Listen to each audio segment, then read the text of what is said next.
My humble request sir, మీరంటే మా అందరికీ గౌరవం సార్. ఇందాక హరీష్ రావు గారి పేరు తీసుకుంటేనేమో వారికి మైక్ రాదు. నేను వారి పేరు ఎప్పుడు తీసుకున్నా సార్? రికార్డు చూడండి. నేను తీసుకున్నాను పేరు, వారు చేసిరని చెప్పినా. ఎట్లా సార్ ఇది? పేరు తీసుకున్న వాళ్ళదేమో మైక్ ఇయ్యరు, పేరు తీసుకున్న వాళ్ళది కామారెడ్డి జిల్లా అన్న నేను. ఇంకోటి సార్, నేను ఏమైనా ఎమ్మెల్యే చేయించిండు అన్నా సార్? ఊళ్ళో గొడవలే కావచ్చు, నాకేం తెలుసు. కాకపోతే వాస్తవం ఏంటంటే అధ్యక్ష, మా నాయకుల మీద ఎలక్షన్ల తర్వాత ఇట్లా హింస జరిగిందని చెప్పిన. తప్పు జరిగితే చూసుకోమనండి, కానీ దయచేసి మీరు కూడా నిష్పక్షపాతంగా ఉండాలి సార్.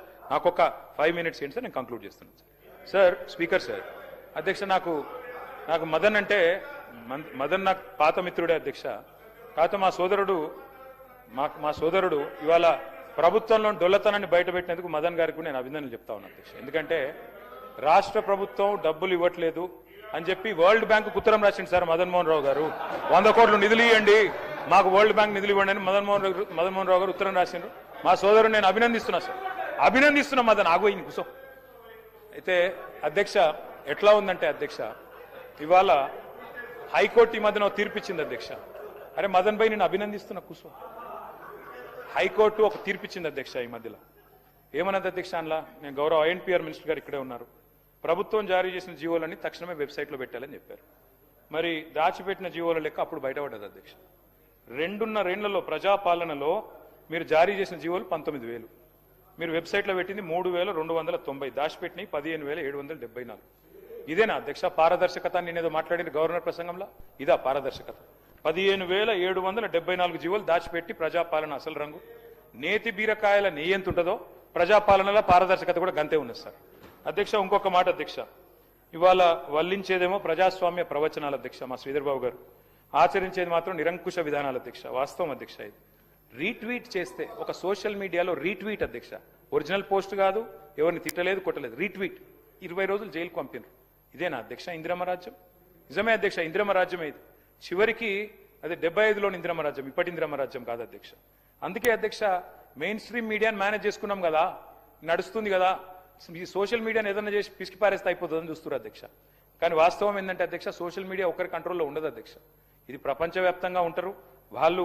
మరి ప్రభుత్వం మీద ప్రజల మీద తప్పకుండా వారు చెప్తూనే ఉంటారు అధ్యక్ష. ఎవరు చేసినా ఏమన్నా కూడా వాస్తవమే అధ్యక్ష. థామస్ జెఫర్సన్ గారు ఒక మంచి మాట చెప్పారు అధ్యక్ష, అందరూ వినాలి. When the government fears the people there is liberty, but when the people fear the government there is a tyranny. అంటే నియంత్రిత పోకడలు మంచిది కాదు, ఒక రీట్వీట్కి 20 రోజులు జైల్లో పెట్టే పద్ధతి మంచిది కాదు అని చెప్తా ఉన్నాం అధ్యక్ష. అధ్యక్ష ఎట్లా ఉందంటే అధ్యక్ష వీళ్ళ పరిస్థితి, వీళ్ళేమో ఫీజు రీంబర్స్మెంట్ అడితే కాలేజీలను బెదిరిస్తారు, జర్నలిస్టులనేమో బట్టలిప్పి కొడతామంటారు, విలేకరులను పల్ల చెంపల వల్ల కొట్టాలనిపిస్తుంది అంటారు. జర్నలిస్టుల మీద అంత కోపం మీద మాకు తెలియదు. జర్నలిస్టులను కూడా 2 రకాలుగా విభజించారు. కొంతమంది కార్డులు ఇస్తున్నారు, అక్రిడిటేషన్ కార్డులు, కొంతమందికి ఇవ్వట్లేదు. పండుగ పూట అధ్యక్ష వీళ్ళ మంత్రుల పంచాయతీలో పండుగ పూట జర్నలిస్టులను తీసుకొని పోయి జైల్లో పెట్టినారు అధ్యక్ష, వాళ్ళేదో దొంగ టెర్రరిస్టుల మాదిరిగా. అంటే మీడియా మీద సిట్టేశారు. మరి ఆ సిట్ ఏమైందో తెలియదు అధ్యక్ష, ఇప్పుడు ఉన్నదా పోయిందా మాయమైందా తెలియదు అధ్యక్ష. ప్రెస్ క్లబ్ను కళ్ళు కాంపౌండ్తో పోలుస్తారు. అంటే ఈ రకంగా నేను ముగిస్తున్నాను అధ్యక్ష, ఈ రకంగా ముగిస్తున్నాను సార్. ఈ రకంగా ఇవాళ ప్రజాపాలన సాగుతా ఉంది సార్. నేను ఒకటే ప్రార్థన చేస్తా ఉన్నాను సార్ ఈ ప్రభుత్వాన్ని. అప్పుడెప్పుడో శ్రీశ్రీ గారు చెప్పారు, అగ్గిపుల్ల కుక్క బిల్ల సబ్బు బిల్ల కాదేది కవితకు అనర్హం అన్నట్టు. ఇవాళ ఈ పరిపాలన ఎట్లా ఉందంటే కాంగ్రెస్ పార్టీది, ఎక్కడ చూసినా కుంభకోణాలే సార్. భూగర్భంలో బొగ్గులో గోల్మాల్, నదీ గర్భలో గోల్మాల్, రాలిపడే బూడిదలో గోల్మాల్, లిక్కర్ బాటిల్ మూతల మీద గోల్మాల్, కంచే గచ్చిబౌలి భూముల్లో గోల్మాల్, అమృత్.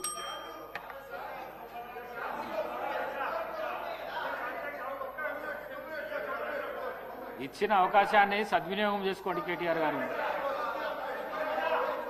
ఈ బురదలే కార్యక్రమం వదిలేసి ఇచ్చిన అవకాశాన్ని సద్వినియోగం చేసుకోండి. ప్లీజ్ కన్క్లూడ్ చేయండి. సార్ స్పీకర్ సార్, మీరంటే మర్యాద ఉంది సార్, మీరంటే గౌరవం ఉంది సార్. కానీ తమరు కూడా సార్ మా పార్టీ టికెట్ మీద గెలిచిన ఎమ్మెల్యే ఆ పార్టీ టికెట్ మీద ఎంపీకి పోటీ చేస్తే ఆయన నాడ కూర్చోబెడితే సార్, స్పీకర్ సార్ నిజంగా సార్ మీకు దయచేసి మా ప్రార్థన sir, I'm appealing to you. నా మాట మొత్తం వినండి సార్. నా అపీల్ సార్, మీరు నిర్ణయం తీసుకున్నారు, తప్పకుండా దాంట్లో మాకేం విభేదం లేదు సార్. మీరంటే సంపూర్ణమైన గౌరవం ఉంది. ఒక్క నిమిషం. జ్యుడిషియరీలా కోర్టు కోతాం, జడ్జిమెంట్ ఇస్తాడు. ఈ కోర్టు కాకపోతే ఇంకో కోర్టు కోతాం. జడ్జిమెంట్ నువ్వు మొత్తం చదవకుండానే ఎన్నో అభియోగాలు చేసినావు. అయినా నేను మీడియా ముందుకు రాలేదు. ఈ విషయంలో కూడా నువ్వు జడ్జిమెంట్ చదివినాక నాతో మాట్లాడితే నేను దానికి జవాబిస్తాను. దయచేసి ఈ ప్రశ్నించే దీన్ని మీరు తక్కువ చేసుకుంటే మంచిగుంటుందని చెప్పేసి ఈ సభలను మీకు తెలియజేస్తాను. స్పీకర్ సార్, మీరంటే వ్యక్తిగతంగా గౌరవం ఉంది, మీరు నేను మిత్రులం, అందరికీ తెలిసిందే. కానీ మీరు తీసుకున్న నిర్ణయం తప్పైనా తప్పకుండా ప్రశ్నించే అధికారం, హక్కు నాకు సభ్యుడిగా ఇక్కడ ఉంది, ఉంటుంది సార్. మీరు జ్యుడిషియల్ అథారిటీ నేను కాదంటలేను, కానీ అట్ ద సేమ్ టైం ప్రజాస్వామ్యంలో ప్రశ్నించడం, నిలదీయడం, అడగడం మా బాధ్యత. అడుగుతాం, తప్పకుండా హైకోర్టులో అడుగుతాం. నేను మీతో సంవాదం కోరుకుంటలేను, ముగిస్తున్నాను. ఒకటే నిమిషం అధ్యక్ష. ఇవాళ వాస్తవం ఏంది అధ్యక్ష, సభా మర్యాదలు కూడా శాసనసభలో అనుభవం ఉన్న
కేటీఆర్ గారు కన్క్లూడ్ చేయండి. Speaker yes sir, concluding sir, 1 minute.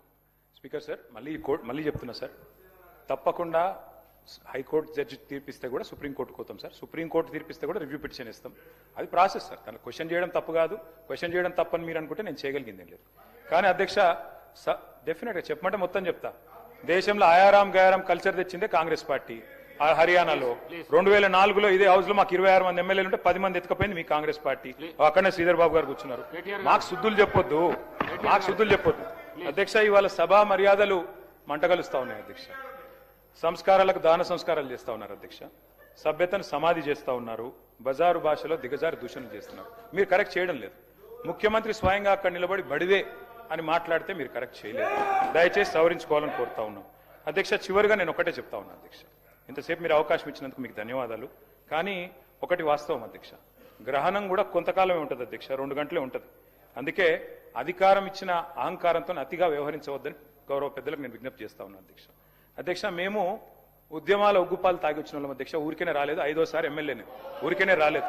చాలా మంది అనుకుంటా ఉన్నారు అధ్యక్ష, మమ్మల్ని తిడితే భరిస్తాం అధ్యక్ష, మా మీద కేసులు పెట్టినా భరిస్తాం, కమిషన్లు వేసినా భరిస్తాం, వ్యక్తిత్వ హననానికి పాల్పడ్డా భరిస్తాం అధ్యక్ష. మాకేం భయం లేదు. కానీ తెలంగాణ తరపున ప్రశ్నించడం ఆపం. తెలంగాణ ఆత్మగౌరవానికి భంగం వాటిల్లితే మాత్రం ఆగం. తెలంగాణ ఖ్యాతికి మచ్చదెస్తే మౌనంగా ఉండం. తెలంగాణ హక్కులకు నష్టం కలిగితే చూస్తూ ఊరుకోం. తెలంగాణను తెరలు